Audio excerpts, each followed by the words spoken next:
মুসলমান ভাইরা আমার কথাগুলি ঠান্ডা মাথায় বুঝবেন।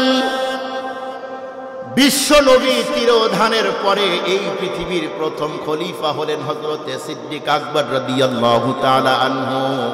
যেই সিদ্দিক আকবরের ব্যাপারে আমার নবী স্পষ্ট করে বয়ান করেছেন আফজলুন নাসি বাদাল আম্বিয়া। এই সিদ্দিক আকবর যখন বন্ধুরা আমার প্রথম খলিফা হলো, এরপরে সাঈদ ইবনে আমির আল-জুমাহি যাওয়ার পরে সিদ্দিক আকবরকে তখন ডেকে বলতো, আবু বকর, আল্লাহ তোমাকে যে আমানত, যেই চেয়ারের ক্ষমতা দান করেছে, এই চেয়ারে বসে কোনো অবস্থাতেই যেন তোমার আখিরাতের নৌকা ডুবে না যায়, কোনো অবস্থাতেই তোমার অন্তরে যেন চেয়ার পাওয়ার ক্ষমতার সম্পদের লোভ না ঢুকে। এইভাবেই যখন একের পরে এক বন্ধুরা আমার সাঈদ ইবনে আমির আল-জুমাহি সিদ্দিক আকবরকে বন্ধুরা আমার যখন কথাগুলি বলতেছিল, এদিক দিয়ে অল্প দিন পরেই সিদ্দিক আকবর বন্ধুরা আমার দুনিয়া থেকে বিদায় নিল। এরপরে ফারুক আজম যখন খলিফাতুল মুসলিমিন হলো, সেই মুহূর্তে সাঈদ ইবনে আমির আল-জুমাহি তখন এসে বলল, ওমর, হযরতে সিদ্দিক আকবর যেইভাবে সমাজ এমনকি বন্ধুরা আমার দেশ পরিচালনা করেছে, নবী এবং বন্ধুরা আমার আমাদের নবী যেমন করে সমাজ পরিচালনা করেছে, সেইভাবেই তুমিও করবে। কোনো অবস্থাতেই তোমার অন্তরের মধ্যে যেন চেয়ার ক্ষমতা না ঢুকে যায়। সাঈদ ইবনে আমির আল-জুমাহি ডেকে বলল, ওমর শুনো, তুমি আজকে চেয়ারে বসে আছো, এই চেয়ারে বসে তুমি যা মন চায় তা কিন্তু করতে পারো না। রব্বুল আলামিন কুরআনুল কারীমে যে আদেশ আর নিষেধগুলি করেছে, তোমাকে কিন্তু সেইভাবেই চলতে হয়। এ বলতে বলতে সাঈদ ইবনে আমির আল-জুমাহি তখন ডেকে বলল, শুনো, তুমি যেই খাবারগুলি পছন্দ করো তোমার রাজ্যের মানুষের জন্য সেই খাবারগুলি পছন্দ করবা। শুধুমাত্র কেবলমাত্র এগুলি নয়, তোমার আপনজন আত্মীয় স্বজনের জন্য তুমি যেমন খাবার পছন্দ করো, মনে রেখো তোমার জন্য তুমি সেই খাবার পছন্দ করবে, এছাড়া না। মুসলমান ভাইরা আমার, সাঈদ ইবনে আমির আল-জুমাহি আরো লম্বা যখন নসিহত করলো, ফারুক আজম সেই মুহূর্তে ডেকে বলল, সাঈদ, তুমি আমাকে যেইভাবে যেই সিস্টেমে এখন তুমি নসিহত করলে, কোনো অবস্থাতেই তো আমি এভাবে চলতে পারবো না, কারণ আমি তো মানুষ, আমার তো অনেক অপরাধ হতেই পারে। কিন্তু সাঈদ, আমি তোমাকে একটা মাত্র আদেশ এখন করতে চাই। সাঈদ ইবনে আমির আল-জুমাহি তখন বলল, বলুন কি বলতে চান? সেই মুহূর্তে সাঈদ ইবনে আমির আল-জুমাহিকে ডেকে বলল, সাঈদ, এই মুহূর্তে আমি সিরিয়ার হিমস নগরীর তোমাকে গভর্নর বানাইতে চাই। যেই মুহূর্তে বলছে তোমাকে সিরিয়ার গভর্নর, তোমারে চেয়ার ক্ষমতা দিব, সেই মুহূর্তে সাঈদ ডেকে বলল, না না, কোনো অবস্থাতেই হতে পারে না, আমি কোনো অবস্থাতেই এই চেয়ার ক্ষমতার জায়গায় বসতে পারি না। ফারুক আজম সেই মুহূর্তে তখন ডেকে বলল, সাঈদ, অবশ্যই তোমাকে যেতেই হবে, আমি তোমাকে অর্ডার করতেছি, তুমি না গেলে কিন্তু বড় খারাপ অবস্থা হবে। এ কথা বলতেই ফারুক আজম যখন বলল, সাঈদ বলল, ঠিক আছে আমিরুল মুমিনিন, আপনি যেহেতু আমাকে অর্ডার করতেছেন, আমি অবশ্যই যাব, আপনার কথাকে আমি অমান্য করতে পারি না। সাঈদ ইবনে আমির আল-জুমাহিকে ফারুক আজম তখন ডেকে বলল, সাঈদ, তোমার জন্য কি এক্সট্রা করে কোনো বেতন ধরতে হবে কিনা? সাঈদ ইবনে আমির আল-জুমাহি তখন ডেকে বলল, আমিরুল মুমিনিন, না, আমার জন্য এক্সট্রা করে বেতন ধরার কোনো প্রয়োজন নেই, আমি বাইতুল মাল থেকে যেই টাকা পাবো সেই টাকা দিয়ে আমার সংসার আলহামদুলিল্লাহ চলে যাবে। ও মুসলমান, এরপরে ফারুক আজম যখন সাঈদ ইবনে আমির আল-জুমাহিকে যখন পাঠিয়ে দিল হিমসে, সাঈদ ইবনে আমির আল-জুমাহি বন্ধুরা আমার প্রায় 1 বছর পর্যন্ত যখন সেখানে গভর্নর, এদিক দিয়ে ফারুক আজম পুরা রাজ্যের মধ্যে অনেক দেশ থেকে অনেক মানুষদেরকে ইনভাইট করলো। সেই জায়গার মধ্যে হিমসের অনেক মানুষগুলি হাজির হয়। সাঈদ ইবনে আমির আল-জুমাহির বন্ধুরা আমার রাজ্যের মানুষ, সেই জায়গার মানুষগুলি আসলো। এক পর্যায়ে ফারুক আজম সেই মুহূর্তে তাদের উদ্দেশ্যে বলল, শোনো, এই জায়গায় হিমস নগরীর কোনো মানুষ আসছো কিনা এখন জানতে চাই।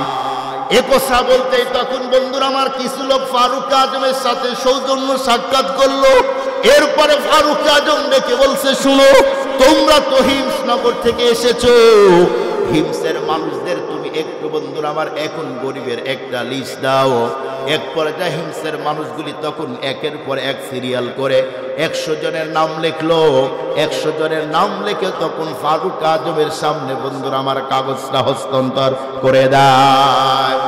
ফারুক আজম যেই মুহূর্তে কাগজ দেখলো 100 জনের লম্বা একটা লিস্ট দিয়েছে, এর মধ্যে সর্বপ্রথম যার নাম তিনি হলেন হিমসের বন্ধুরা আমার গভর্নর সাইদ ইবনে আমের আল জুমাহির নাম দেখার পরে ফারুক আজম সেই মুহূর্তে তখন বলল এই সাইদটা আবার কে?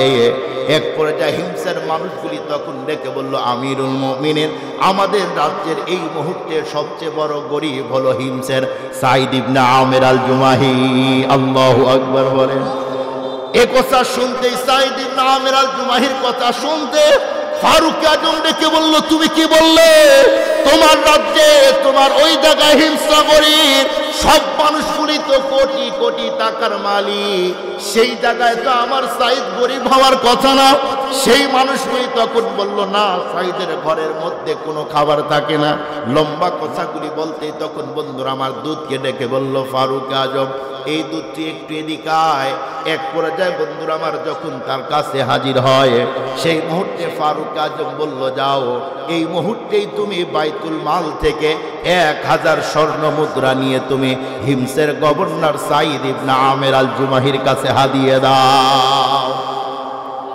মুসলমান ভাইরা আমার, যেই মুহূর্তে ফারুক আজমের বন্ধুরা আমার দুধ যখন হিমস নগরীতে গিয়েছে, যাওয়ার পরে সাইদ ইবনে আমের আল জুমাহির বন্ধুরা আমার দরজার মধ্যে যখন আওয়াজ দেয়, হযরতে সাইদ ইবনে আমের আল জুমাহি বন্ধুরা আমার যখন দরজা ওপেন করে দিল, এরপরে বলল কে তুমি, কোথায় থেকে আসছো, নাম কি তোমার? সেই মুহূর্তে দুধ বলল আমার নাম অমক, আমি আসছি ফারুক আজমের দুধ। সেই মুহূর্তে সাইদ ইবনে আমের আল জুমাহি বলল কি চাও, এখানে কি জন্য আসছো?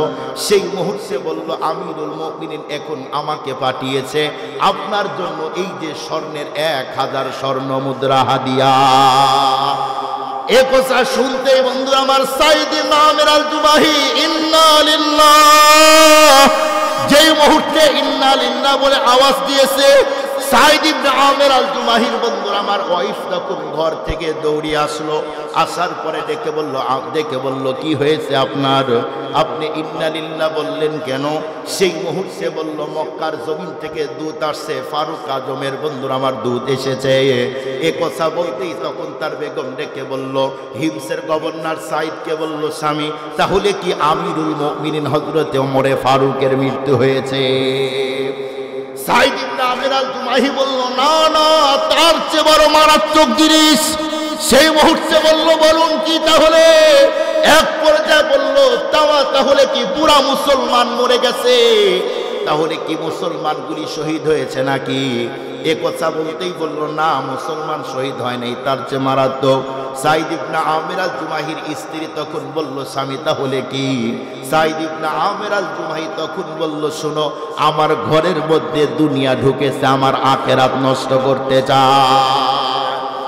আমার কাছে বর্তমানের আমিরুল মুমিনিন 1000 স্বর্ণ মুদ্রা পাঠিয়েছে, এই সম্পদগুলি আমার কাছে এসেছে, মানে এখন আমার আখিরাত নষ্ট করতে চায়। অথচ আল্লাহ পাক রব্বুল আলামিন এই দুনিয়াতে দুনিয়ার জন্য পাঠায় নাই, এ দুনিয়াতে আমরা আসছি মুসাফির হয়ে। এজন্যই তো একজন কবি বন্ধুরা আমার সুন্দর করে বলেন মুসাফির হার কুজা বাসাদ ওয়াতন রায়াদ মিদারত চুবুলবুল বরকা ফাজ বাসাদ চেমন্ডায়াদ মিদারত। মুসাফির হার কুজা বাসাদ ওয়াতন রায়াদ মিদারত চুবুলবুল বরকা ফাজ বাসাদ চেমন্ডায়াদ মিদারত। या समाना लाया मुसाफिर सफर तेरा है बड़ी रंजो के दुनिया में किस्ती मौज तोहफा है मजीद। अल्लाह अकबर बोलें, अल्लाह अकबर।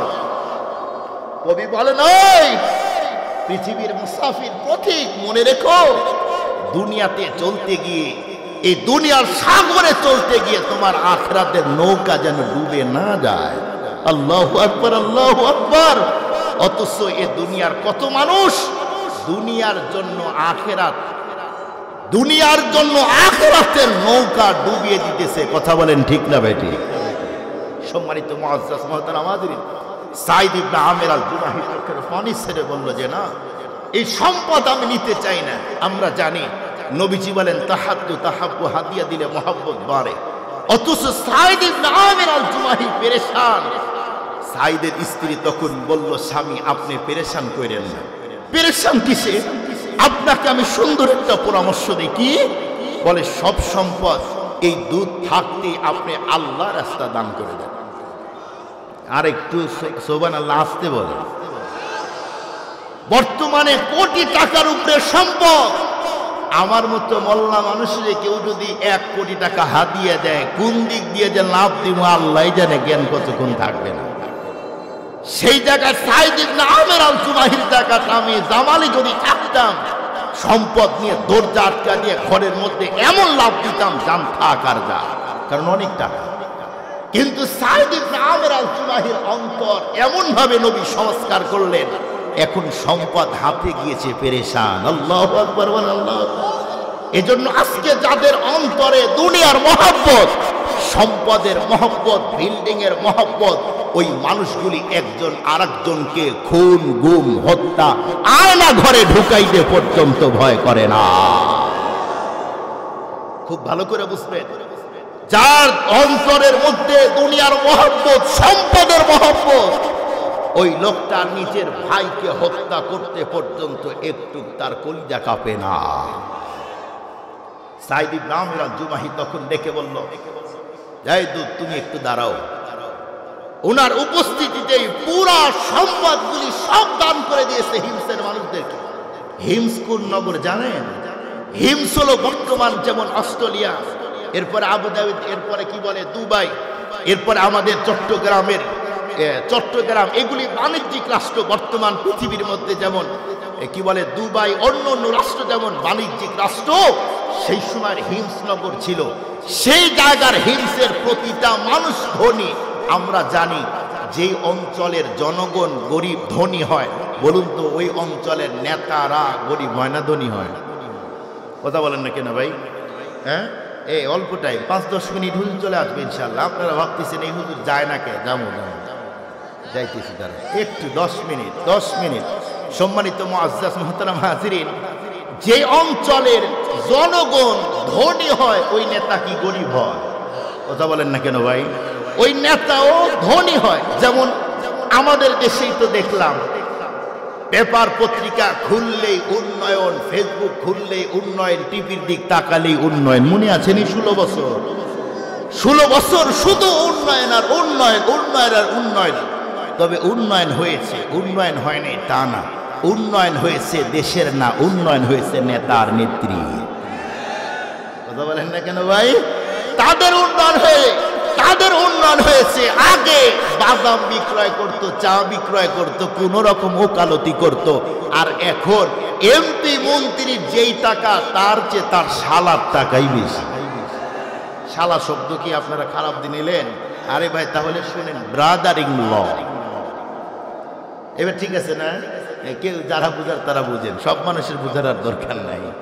খুব ভালো করে বুঝবেন, এমপি মন্ত্রীর যেই টাকা, তার চেয়ে তার স্ত্রীর টাকা বেশি। এগুলি উন্নয়ন হয়েছে। কিন্তু মাঝখান দিয়ে ব্যাংক ফাঁকা, মাটির নিচেও ফাঁকা, এখন শূন্যর উপরে বাঁচতেছে। খুব ভালো করে বুঝবেন, এই জন্যই তো খেলাফত প্রতিষ্ঠিত হলে নেতা যারা হবে তারা ধনী হবে না, তারা গরিবই থাকবে, তাদের অন্তরে দুনিয়া ঢুকবে না। আর আমাদের দেশের মানুষ অমুক দল, তমুক দল, অমুক লীগ, তমুক লীগ, অমুক শীষ, এগুলির পিছনে দৌড়ায়। এগুলির পিছনে না দৌড়ায় একবার যারা ইসলামকে প্রতিষ্ঠিত করতে চায়, যারা কোরআনের বিধানকে জমিনে বাস্তবায়ন করতে চায়, এই জাতীয় মানুষের কাছে যান, একটা ভোট দেন। একবার যদি বিজয় হয়, ইসলামের খেলাফত প্রতিষ্ঠিত হবে ইনশাআল্লাহ। আর খেলাফত প্রতিষ্ঠিত হলে তখন আর নেতারা টাকা নিয়ে বাহিরে যাবে না, জনগণের কাজ করবে। যদি বলেন হুজুর সম্ভব না, বরিশাল যান, খালেদ সাইফুল্লাহ আইয়ুবী সাহেবকে দেখেন। সরি আইয়ুবী সাহেব না, খালেদ সাইফুল্লাহ সাহেবকে আপনি দেখেন। বরিশালে যান, বুড়া মানুষ সাইকেল নিয়ে যায়। উন্নয়ন হচ্ছে না?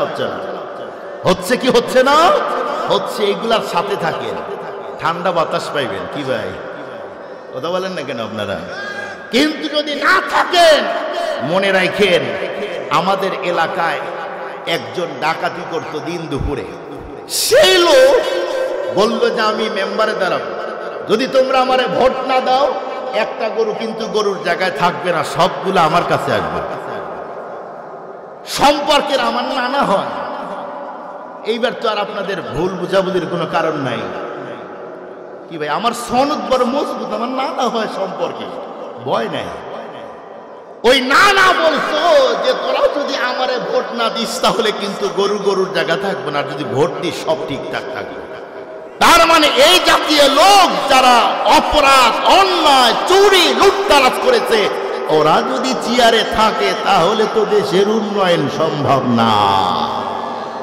সাইদ ইবনে আমের আল জুমাহির মতো যোগ্য মানুষ, যোগ্য নেতা আপনি খুঁজে পাইবেন না। যদি এই জাতীয় নেতারে ভোট দেন তাহলে তো হবে। কথা বলেন না কেন ভাই? মুসলমান ভাইরা আমার কথাগুলি ঠান্ডা মাথায় বুঝবেন। সাইদ ইবনে আমের আল জুমাহি রাদিয়াল্লাহু তাআলা আনহু যেই মুহূর্তে বন্ধুরা আমার তাকে সামনে রেখে তামাম সম্পদগুলি যখন দান করে দেয়, এক পর্যায়ে দুধ এ দৃশ্য দেখার পর নিজে কিংকর্তব্যে মন হয়ে গেল, হায় হায় এটা আমি কি দৃশ্যগুলি দেখলাম, এত কোটি কোটি টাকার সম্পদ। সাইদ ইবনে আমের আল জুমাহি মুহূর্তের মধ্যে আমার সামনেই তামাম সম্পদগুলি দান করে দেয়। এই সংবাদ বন্ধুরা আমার সেখান থেকে দুধ খুব দ্রুত ফারুক আজমের কাছে গেল। এক পর্যায়ে বন্ধুরা আমার যাওয়ার পরে ফারুক আজমকে তামাম ঘটনাগুলি বন্ধুরা আমার যখন বলে দেয়, সেই মুহূর্তে সাইদ ইবনে আমের আল জুমাহিকে দেখার জন্য ফারুক আজম পাগল হয়। লম্বা টাইম বন্ধুরা আমার ভাবতিছে, ভাবার পরে ফারুক আজম ডেকে বলল, এই মুহূর্তে আমি বন্ধুরা আমার সাইদ ইবনে আমের আল জুমাহির কাছে তুমি একটা চিঠি পাঠায় দাও, আমি অমুক তারিখে আমার সাইদকে দেখার জন্য আমি হিমস নগরীতে যাব। যেই মুহূর্তে বন্ধুরা আমার দুধ একটা চিঠি নিয়ে সাইদ ইবনে আমের আল জুমাহির কাছে গেল, যাওয়ার পরে ডেকে বলছে, এই বন্ধুরা আমার এই যে আপনার কাছে, সাইদ ইবনে আমের আল জুমাহিকে বলল, এই যে আপনার কাছে একটা চিরকুট দিলাম, অমুক তারিখে ফারুক আজম বন্ধুরা আমার দেখার জন্য আসবে। অনেক ইতিহাসের কিতাবের মধ্যে বন্ধুরা আমার অনেকভাবে বর্ণনা আসছে। এক পর্যায়ে ফারুক আজম বন্ধুরা আমার যখন হিমস নগরীতে গেল, যাওয়ার পরে সমস্ত মানুষগুলি ফারুক আজমকে দেখার জন্য এক নজর সকলে পঙ্গপালের মতো তখন হাজির হয়ে যায়। পুরা হিমসের মানুষগুলি বড় খলিফা আমিরুল মুমিনিন ফারুক আজমকে দেখার জন্য আসলো। সেই সময় দুইটা চেয়ার সাইদ ইবনে আমের আল জুমাহি বন্ধুরা আমার স্টেজের উপরে রাখলো। একটা চেয়ারের মধ্যে ফারুক আজমকে বন্ধুরা আমার বসায় দেয়, আর একটা চেয়ারের মধ্যে সাইদ ইবনে আমের আল জুমাহি বসে আছে। এমন মুহূর্তে ফারুক আজম হিমসের মানুষদেরকে ডেকে বলল, এই হিমসের মানুষেরা, তোমাদের বন্ধুরা আমার গভর্নরের বিরুদ্ধে কোনো যদি অভিযোগ থাকে এই মুহূর্তেই বলো, আমি সেইটার বিচার করতে চাই।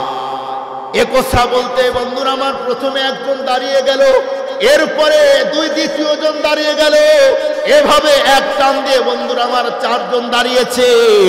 ফারুক আজম সেই মুহূর্তে বন্ধুরা আমার চারজনকে তখন বসিয়ে দিল। এরপরে তাদেরকে ডেকে বলছে, শোনো তোমরা এই মুহূর্তে বন্ধুরা আমার প্রত্যেকেই বসে যাও। প্রথমে একজনকে বলল, বলো দেখি তোমার বন্ধুরা আমার প্রথমে একজনকে বলল, বলো দেখি তোমার এই সাইদ ইবনে আমের আল জুমাহির বিরুদ্ধে তোমার কি অভিযোগ। একথা বলতেই তখন ডেকে বলল, আমিরুল মুমিনিন সাইদ ইবনে আমের আল জুমাহি আমার গভর্নরকে দিনে পাই কিন্তু রাত্রে আমি পাই না। এরপরে ফারুক আজম তখন সাইদ ইবনে আমের আল জুমাহিকে ডেকে বলল, সাইদ তুমি বলো, তুই যে একটা লোক প্রশ্ন করলে প্রশ্নের উত্তর কি হবে। আজকে আমি আপনাদের খেদমতে যে বিষয়টি নিয়ে আলোচনা করব সেটি হচ্ছে সমাজ সংস্কারের পদ্ধতি। আমি আবারও বলছি, আজকে যে বিষয়টি নিয়ে আলোচনা করব সেটি হচ্ছে সমাজ সংস্কারের পদ্ধতি। তবে আলোচনা করার পিছনে আমার মূল একটা লক্ষ্য, টার্গেট আছে। সেই টার্গেটটা কি, লক্ষ্যটা কি, আপনারা আলোচনা শেষ পর্যন্ত মনোযোগ দিয়ে শুনলেই বুঝবেন। যদি আপনারা পূর্ণ মনোনিবেশ না দেন তাহলে আলোচনার মধ্যে গ্যাপ পড়ে যাবে। সম্মানিত উপস্থিতি, আপনারা ইদানিং পেপার, পত্রিকা, সোশ্যাল মিডিয়া, প্রিন্টিং মিডিয়ায় অবশ্যই দেখতেছেন একটা আওয়াজ খুব বেশি উঠতেছে চায়ের চায়ের দোকানে বলেন, রাস্তায় বলেন, অটোতে বলেন, বাসে বলেন, সব জায়গায় মানুষ একটা আওয়াজ তুলতেছে, সেটি হচ্ছে সংস্কার। ঠিক বললাম না ভুল বললাম? সবাই বলতেছে সংস্কার করতে হবে। কি সংস্কার করতে হবে? এক একজন এক এক কথা বলতেছে। কেউ বলতেছে দলের সংস্কার করতে হবে, কেউ বলছে অমুক দলের এই সংস্কার করতে হবে, কেউ বলতেছে কি আইনের সংস্কার করতে হবে, কেউ বলতেছে সংবিধানের সংস্কার করতে হবে, কেউ বলতেছে দেশ সংস্কার করতে হবে, কেউ বলতেছে অমুক গ্রন্থ, অমুক কিতাব, অমুক বই সংস্কার করতে হবে। খুব ভালো করে বোঝার জন্য চেষ্টা করেন। এই পৃথিবীতে যার মেধা যতটুকুন, সে ততটুকুন থেকে বলতেছে যে ওই জিনিস সংস্কার করতে হবে, ওই জিনিস সংস্কার করতে হবে। আবার এই পৃথিবীতে অনেক মানুষ এমন আছে যে মানুষগুলি আওয়াজ তুলতেছে অমুক ধর্মটাও সংস্কার করতে হয়। বলুন তো, আওয়াজ তোলার লোক আছে না নাই? অ্যাভেলেবেল আছে। যেমন ইহুদি ধর্মের যারা আছে, ওদের উপরে মুসা পয়গম্বরের উপরে তাওরাত নাজিল হয়েছে। খ্রিস্টান ধর্মের মানুষ বর্তমান পৃথিবীতে ৪,৫০০ ধর্ম আছে। সব ধর্মের মানুষ প্রতি বছর কিছু না কিছু তাদের গ্রন্থ, তাদের ঐশীবাণী যেটা ওরা বলে, ওইটার মধ্যে কিছু না কিছু আপডেট, কিছু সংস্কার করে, কিছু সংযোজন করে, কিছু বিয়োজন করে। এজন্য পৃথিবীতে হিন্দু বলেন, ইহুদি বলেন, নাসারা বলেন, মাজুসি বলেন, এ পৃথিবীর সন্ত্রাস বলেন, উগ্রবাদী বলেন, আরও যা বলেন, সবার মাথা ব্যথা একটা জিনিস নিয়ে। সেটা কি? যে আমাদের ধর্মের কিতাব আমরা সংস্কার করি, কিন্তু 1450 বছর পূর্বে ইসলাম ধর্মের গুরু মুহাম্মদ, সবাই বলি সাল্লাল্লাহু আলাইহি ওয়াসাল্লাম, তার উপরে যে গ্রন্থ কোরআন নাজিল হয়েছে, সেই কোরআন তো 1450 বছর, 1500 বছর পূর্বের কিতাব।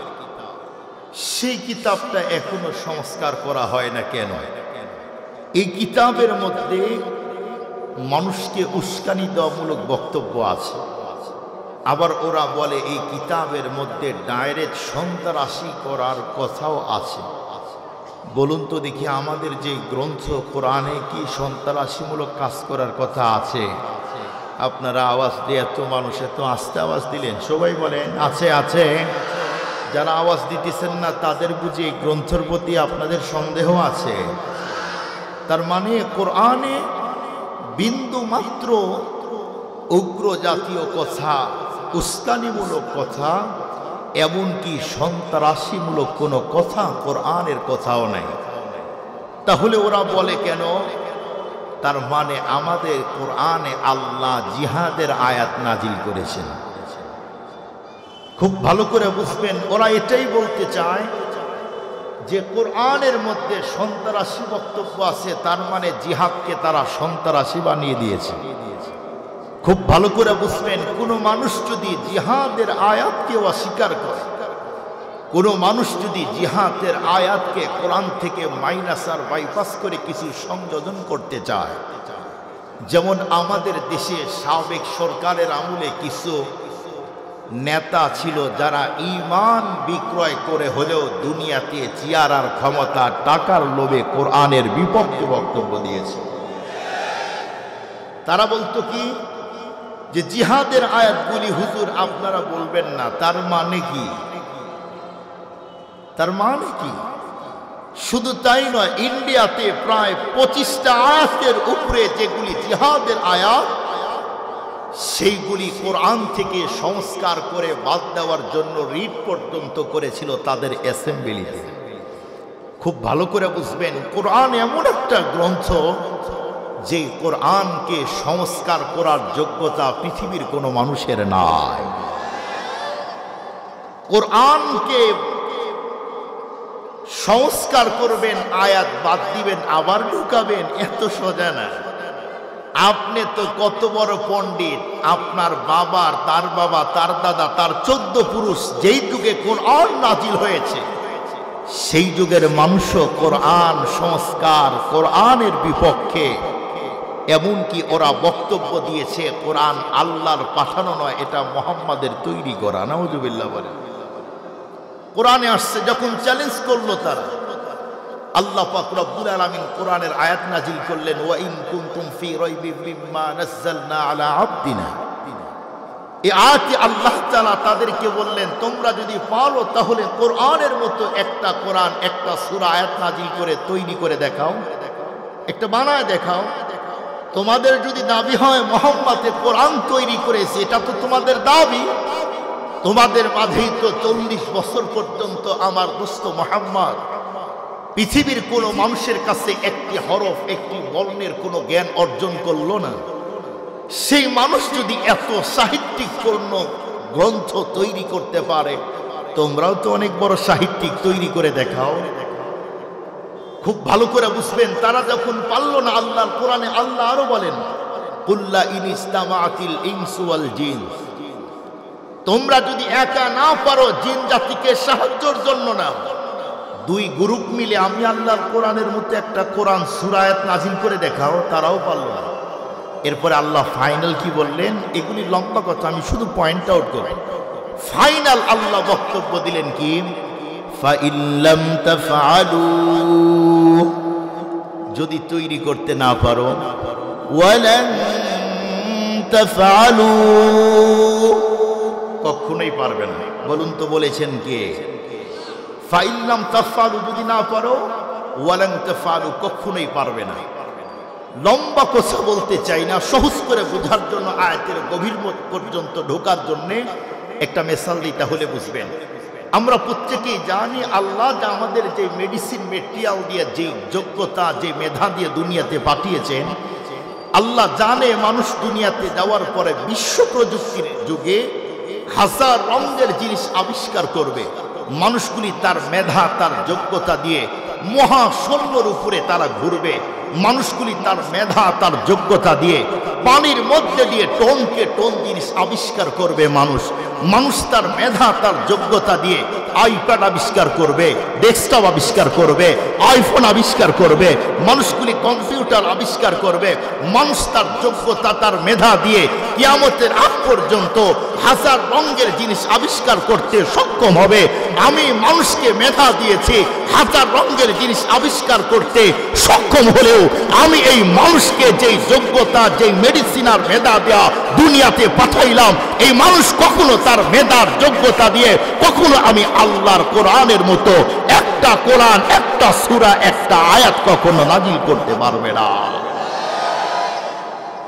মানুষ তার মেধা দিয়ে হাজার রঙের জিনিস আবিষ্কার করবে, এগুলি আবিষ্কার করতে সক্ষম হবে, কিন্তু কোরআনের মতো একটা আয়াত তৈরি করতে পারবে না। এই জন্য আল্লাহ বললেন, ফাইন লাম তাফআলু, যদি না পারো, ওয়ালান তাফআলু, কখনোই পারবে না। কারণ আল্লাহ জানে ওই যোগ্যতা মানুষের মস্তিষ্কে আমি দেই নাই, পারবে কেন?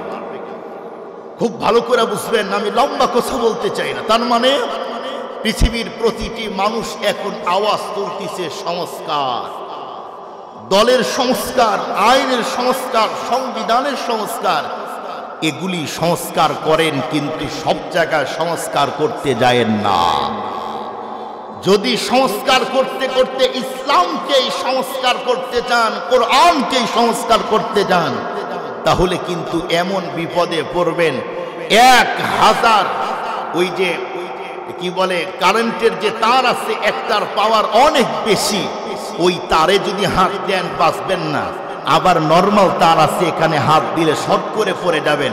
কিন্তু যেই তারের সাথে টাচ লাগলে আপনার জীবন থাকবে না, এই দামি কোরআনকে যদি কেউ সংস্কার করতে চায়, তারও জীবন থাকবে না। সম্মানিত উপস্থিতি, আমাদের দেশে এখন সংস্কার দরকার। এদেশের মধ্যে হাজার রঙের ফিতনা তৈরি হয়েছে, খুব ভালো করে বুঝবেন। এখন লম্বা কথা অনেক হয়ে যায়, কিন্তু শর্ট করে বলতেছি, আমি বলার চেষ্টা করতেছি ভূমিকাটা। সংস্কার করবেন কোন পদ্ধতিতে? মনে রাখবেন, মানুষের তৈরি করা আইন পদ্ধতি দিয়ে যদি সমাজ, দেশ সংস্কার করতে চান, পৃথিবীর কোনো মানুষ কখনো সংস্কার করতে পারবে না। আমরা জানি সংস্কার এটা বাংলা শব্দ, আরবি হলো তাসদীদ। যে সংস্কার করে তাকে বলা হয় মুজাদ্দিদ। হযরত আবু হুরায়রা রাদিয়াল্লাহু তাআলা আনহু হাদিস বর্ণনা করেন, ইন্নাল্লাহা তাআলা ইবআসু লিহাদিহিল উম্মাহ। এই হাদিসের শেষ অংশে আরো নবীজি বলেন 100 বছর পর পরে আল্লাহ পাক উম্মতের কল্যাণের জন্য, উম্মতের সংস্কারের জন্য আল্লাহ একজন করে মুজাদ্দিদ পাঠাবে। খুব ভালো করে বুঝবেন, এই পৃথিবীতে আদম নবী থেকে শুরু করে আমাদের নবী পর্যন্ত যত নবীকে আল্লাহ পাঠিয়েছেন, পৃথিবীর সবচেয়ে খারাপ খারাপ সময়ে আল্লাহর নবীদেরকে পাঠানো হয়েছে। পৃথিবীর প্রতিটা নবী এবং রসুল সংস্কার করেছেন, সমাজ সংস্কার করেছেন, দেশ সংস্কার করেছেন। ভাই একটা আওয়াজ বাড়ায় দেন। দেশ সংস্কার করেছেন, সমাজ সংস্কার করেছেন, জাতিকে সংস্কার করেছেন। মনে রাখবেন, পৃথিবীতে নবী নাই, রসুল নেই, তার মানে কি আর সমাজ সংস্কার হবে না? উম্মতের কল্যাণের জন্য সংস্কারক আসবে না? অবশ্যই আসবে। নবীগণ নাই, নবীদের পরে সমাজকে সংস্কার করেছে সাহাবায়ে কেরাম। সাহাবায়ে কেরাম তিরোধানের পরে পৃথিবীতে সমাজ সংস্কার করেছে তাবি, তাবিদের পরে সমাজকে সংস্কার করেছে তাবে তাবি, এরপর এ পর্যন্ত আসছে। এখন প্রশ্ন হলো, হুজুর তাহলে সংস্কার কোন পদ্ধতিতে করতে হবে? এত দল, এত বাহিনী, এরপরে এত আইন, এরপরেও সংস্কারের এত আওয়াজ, সংস্কার হয় না কেন? দেশ শান্তিতে থাকে না কেন? দুনিয়া শান্তিতে থাকে না কেন? মনে রাখবেন, নবী, রসুল, সাহাবী, তাবি, তাবে তাবি যেই পদ্ধতিতে সংস্কার করেছেন, ওই পদ্ধতি ছাড়া সংস্কার করলে আগুন বাড়বে, কখনো নিভবে না। তাদের সিস্টেম, তাদের পদ্ধতি ছাড়া পৃথিবীর কোনো মানুষ কখনো তাদের তন্ত্র মন্ত্র দিয়ে সংস্কার করতে পারবে না। খুব ভালো করে বুঝবেন। তাহলে নবী রসুল সংস্কার করলো কেমনে? পৃথিবীর অন্য কোনো নবীর কথাগুলি বলতে চাই না, শুধুমাত্র কেবলমাত্র একমাত্র আমাদের নবী সংস্কারের কথাই বলতে চাই। আমাদের নবীজি সমাজ সংস্কার করেছেন 3 পদ্ধতিতে। কয় পদ্ধতি? এই 3 পদ্ধতির বাহিরে যদি পৃথিবীর কোনো নেতা, নেত্রী, কোনো হুজুরও যদি সংস্কার করতে যায়, সে কখনো সাকসেস হইতে পারবে না, সে কখনো সফলতা অর্জন করতে পারবে না। আর এই 3 পদ্ধতিতে পৃথিবীর যেই মানুষই হোক, হিন্দু হোক আর বৌদ্ধ হোক, ইহুদি হোক আর নাসারা হোক, এই 3 পদ্ধতিতে সংস্কার করলে অল্প দিনের মধ্যে অশান্তির সমাজ আল্লাহ শান্তির সমাজ বানায় দিবে। চিল্লায় বলেন মারহাবা। নবী সংস্কার করেছেন 3 পদ্ধতি। নাম্বার 1, মানুষের অন্তর আগে নবী সংস্কার করেছেন। আল্লাহু আকবার বলেন, আল্লাহু আকবার। মানুষের অন্তর, শুধু এখানেই নয়, এর আগে আরো একটা কথা বলি। নবী আলাইহিস সালাতু ওয়াস সালাম পৃথিবীর যত তাবি, যত নবী রসুল গেছেন, ওরা মানুষকে সংস্কার করার আগে নিজেকে আগে সংস্কার করে তৈরি করেছেন। এজন্য আল্লাহ বলেন, ইয়া আইয়ুহাল্লাযীনা আমানু আলাইকুম আনফুসাকুম, হে ঈমানদার, নিজের চিন্তা আগে করো, এরপরে অন্যটা করো। আমাদের দেশের মানুষ সংস্কার করে নিজ থেকে না, আরেকজন থেকে শুরু করে। কথা বলেন না কেন ভাই? বর্তমান পৃথিবীর আলম ইসলামিক স্কলার আল্লামা তকি ওসমানী, তিনি তার রিসালাতে লেখেন যে আমাদের দেশের মানুষ সংস্কার করে অন্য থেকে, নিজ থেকে সংস্কার শুরু করে না। নবীজি সংস্কার নিজ থেকে শুরু করেছেন, এরপরে অন্যকে। আমাদের দেশের এক গ্রুপ, এক জামাত, এক ভাইরাস, ওরা চায় যে ইসলাম পুরা বাংলাদেশের সব জায়গায় কোরআনের আইন বাস্তবায়ন করবে, প্রতিটা জায়গায় নবীর সুন্নাত বাস্তবায়ন করবে। যারা এই আওয়াজ দেয় তাদের 3.5 হাত বডির দিকে তাকাইলেই দেখা যায় পুরা বাংলাদেশে নবীর সুন্নাত, আল্লাহর কোরআন বাস্তবায়ন করবে তো দূরের কথা, তাদের 3.5 হাত বডির মধ্যেই সুন্নাত পাওয়া যায় না। বলেন, ছাটা গ্রুপ আছে না নাই? যেই মানুষগুলি নিজের 3.5 হাত বডিতেই সুন্দর করে নবীর সুন্নাত দিয়ে সাজাইতে পারে না, যেই মানুষগুলি কোরআনের বিধান মতে নিজের লাইফ স্টাইল, নিজের জীবনটারে কাটাইতে পারে না, ওই মানুষ যতই সংস্কারের আওয়াজ দেয় কখনো তার দ্বারায় সংস্কার হবে না, ইসলামের উন্নতি হবে না, সমাজের উন্নতি হবে না, দেশের উন্নতি হবে না। যদি সংস্কার করতেই চাও, নবী যেই পদ্ধতি যেই ওই সংস্কার করেছেন ওই পদ্ধতি ছাড়া কখনো সংস্কার করা যায় না। নবীজি মক্কার জমিনে দেখলেন সেই যুগের মানুষের মূল দুইটা সমস্যা অন্তরে। অন্তরে কয় সমস্যা? দুই সমস্যা। নবীজি দেখলেন পুরা মক্কার মধ্যে কুরাইশ বংশের মানুষের অন্তরে দুই জিনিসের মহব্বত। নাম্বার 1 চেয়ার, নাম্বার 2 সম্পদ। নবী দেখলো এই দুইটা জিনিস যদি বের করা যায়, আমাদের নবীজি বলেন হুব্বুদ দুনিয়া রাসু কুল্লি খতিয়া। এই হাদিসের মুহাদ্দিসিন ইকরাম বর্ণনা দেন এ দুনিয়ার যত অশান্তি দেখেন সবকিছুর মূল হলো দুনিয়া। আর এই দুইটা জিনিস এত মারাত্মক, চেয়ার আর ক্ষমতা। জাহিলি যুগের সভ্যতা, সেই যুগের মানুষগুলি মদিনার আউস এবং খাজরাজ গোত্রের মানুষের অন্তরে দুই জিনিসের মহব্বত, চেয়ার এবং কি সম্পদ। মক্কার কুরাইশ গোত্রের বলুন সেই জাহিলি যুগের মানুষের মতো আমাদের অন্তরে এই দুই জিনিসের মহব্বত আছে না নাই? কথা বলেন না কেন ভাই? শুধু পাবলিককে এই দুই জিনিস আক্রমণ করেছে তাই নয়, বেয়াদবি মাফ করবেন, বেয়াদবি মাফ করবেন, কানে হাত দিয়া বলি বর্তমান সময়ে আমার মতো অনেক আলেমরাও এখন চেয়ার পাওয়ার জন্য, সম্পদের জন্য ঈমান পর্যন্ত বিক্রয় করে দেয়। কতজন তো সাবেক সরকারের আমলে আম্মাজান পর্যন্ত বলে শুধুমাত্র চেয়ার পাওয়ার জন্য, সম্পদ পাওয়ার জন্য বলুন তো ঈমান বিক্রয় করেছে কিনা? করেছে। নবীজি তাদেরকে বললেন এই অন্তরে দুনিয়ার মহব্বত ঢুকায় না। দুনিয়া ফেস করলে আল্লাহ কি বলেন? ইয়াউমা লা ইয়ানফাউ মালুন ওয়ালা বানুন। আল্লাহর কোরআনে আল্লাহ বললেন, নবীজি বললেন কিয়ামতের দিন সন্তান সম্পত্তি ধন সম্পদ কাজে আসবে না। কি আসবে? ইল্লা মান আতাল্লাহ বিকলবিন সালিম। যার অন্তর ফ্রেশ হবে, অন্তর পরিষ্কার, সেই অন্তর কিয়ামতের দিন আসবে, এছাড়া অন্য কিছুই আসবে না। তার মানে প্রতিটা সাহাবীর অন্তর থেকে দুনিয়াকে ওয়াশ করলেন, দুনিয়া বের করে দিলেন। সাহাবা একরাম দুনিয়ার পাগল হন না। মুসলমান ভাইরা আমার কথাগুলি ঠান্ডা মাথায় বুঝবেন। আল্লাহর পয়গম্বর সাহাবা একরামদেরকে, জাহিলি যুগের ওই মানুষদেরকে বলবো, দেখো তোমরা এই দুই জিনিসের জন্য কোনো অবস্থাতেই পাগল হতে পারো না। তোমাদের অন্তরের মধ্যে শুধুমাত্র কেবলমাত্র যদি দুনিয়া এমনকি সম্পদ আর চেয়ারের লোভটা ঢোকাও, মনে রেখো কোনো অবস্থাতেই এই সম্পদ আর চেয়ারগুলি কিন্তু পরপারে ফায়দা দিবে না। এজন্যই তো বন্ধুরা আমার কোরআনুল কারীমের মধ্যে আসছে, আল্লাহ নিজেই বলেন যেই মুহূর্তে কোরআনের আয়াত বন্ধুরা আমার নাজিল হয়েছে, সেই মুহূর্তে হযরত আবু দারদা রাদিয়াল্লাহু তাআলা আনহু পয়গম্বরের কাছে হাজির হলো। এরপরে আল্লাহর নবীকে সেই মুহূর্ত ডেকে বলল, ওগো নবীজি, আল্লাহ পাক যে অমুক আয়াতের মধ্যে চেয়েছে বান্দা তোমরা আমারে কর্জ দাও, যেই মানুষগুলি আল্লাহকে কর্জ দিবে কিয়ামতের দিন আল্লাহ নাকি এইটা তারে বৃদ্ধি করে দিবে। নবীজি আমি জানতে চাই আল্লাহ কি জন্য আমাদের কাছে কর্জ নিবে? আল্লাহর কি প্রয়োজন? আল্লাহর তো সন্তান নেই, আল্লাহর তো স্ত্রী নেই, আল্লাহর তো সংসারের কোনো কাজের বন্ধুরা আমার জরুরতের জন্য টাকার প্রয়োজন নেই। এরপরেও আল্লাহ পাক রব্বুল আলামিন কেন আমাদের কাছে কর্জ চায়? নবীজি সেই মুহূর্তে হযরত আবু দারদা রাদিয়াল্লাহু তাআলা আনহুকে ডেকে বলল, আবু দারদা, আল্লাহর পয়গম্বর তখন বলল, শোনো, আল্লাহ পাক তোমার কাছে কর্জ চায় একটাই কারণ, এখন যদি 100 দাও কিয়ামতের দিন তোমারে 200 দিবে।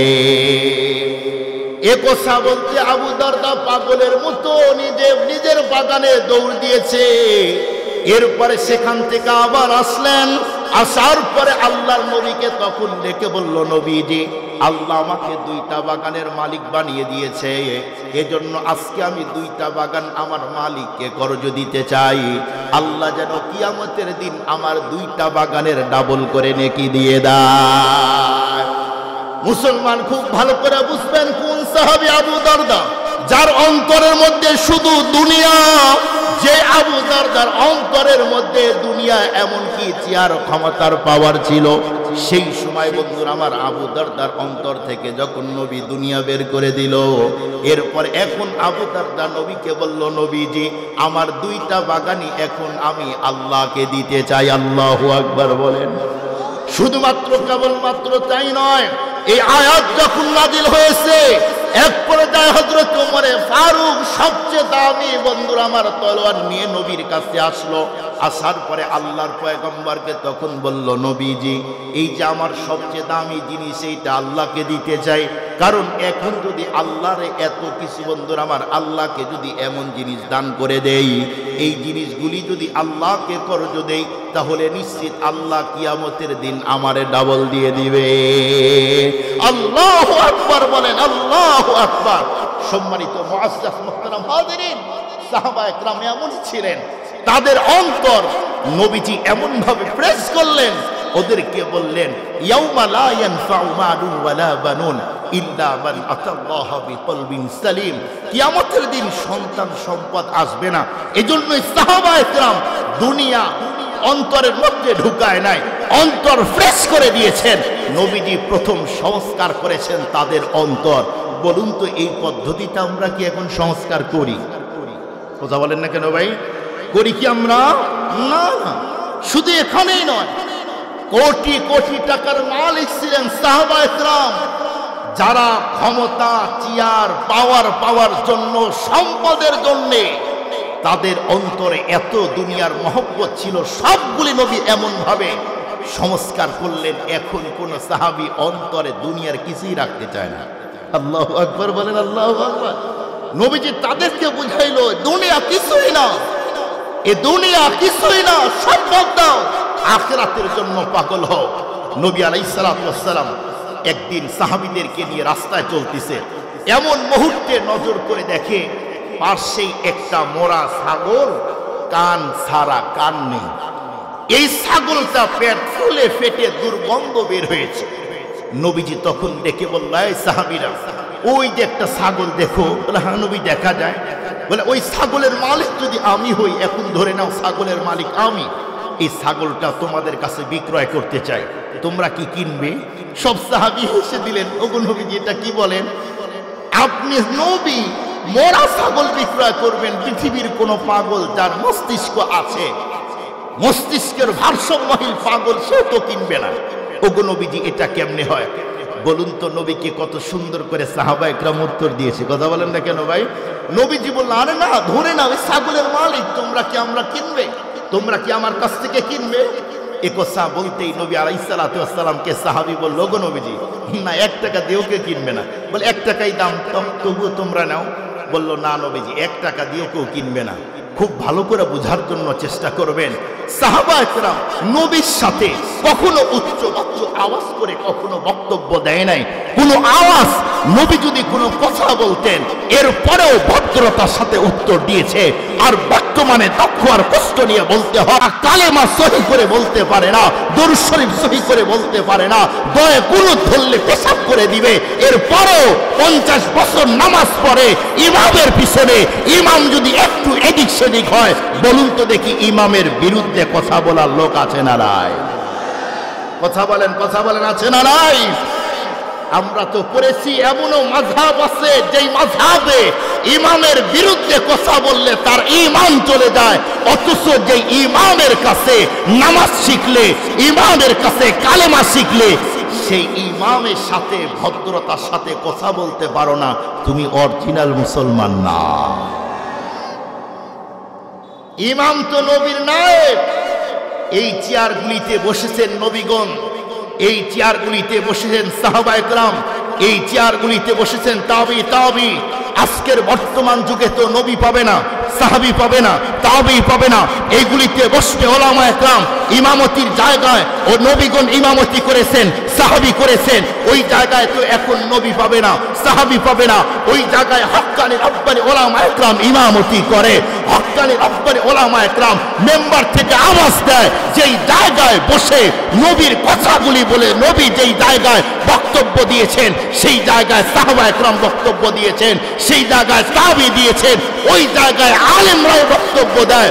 অথচ যেই মানুষগুলি আলেমের বিরুদ্ধে কথা বলে, এই লোকগুলি কোনো অবস্থাতেই আলেমের পক্ষের লোক না, এই লোকগুলি নবীর পক্ষের লোক না, এই লোকগুলি আল্লাহ এবং রাসূলুল্লাহর পক্ষের লোক নয়। মনে রাখবেন, যেই মানুষগুলি আলেম দেখলেই চুলকায়, যেই মানুষগুলি আলেম বিদ্বেষী হয়, আমি জিজ্ঞেস করতে চাই, আপনাদের এলাকার কোন হুজুর আপনাদের মেয়েদেরকে ধর্ষণ করেছে? আপনাদের এলাকায় কোন হুজুর জায়গা সম্পদ দখল করেছে? আপনাদের এই অঞ্চলের কয়জন হুজুর সুদের বিজনেস করে? তার মানে সমাজের যত আকাম কুকাম অপরাধ ওই মুসল্লিরাই করে, আর দোষ অনেক কিছু ঘুরে ঘুরে ও করে 500 অপরাধ। ইমাম তো মানুষ, একটা অপরাধ যদি হয় বলুন তো দেখি, ইমামের বিরুদ্ধে বলে কি বলে না? জোরে বলেন, জোরে বলেন, বলে কি বলে না? বলে। একটা কথা স্পষ্ট করে শুনেন, ভালো করে নিজের মস্তিষ্কের মুনি কোঠায় সেট করে নেন। যেই মানুষগুলি আলেম বিদ্বেষী হবে, যেই মানুষগুলি আলেমদের বিপক্ষে কথা বলবে, ওই মানুষগুলি এখন আছে। এদেরকে যদি আল্লাহ নবীর যুগে পাঠাইতো, ওরা কখনো নবীর পক্ষে থাকতো না, নবীর বিপক্ষে যাইত।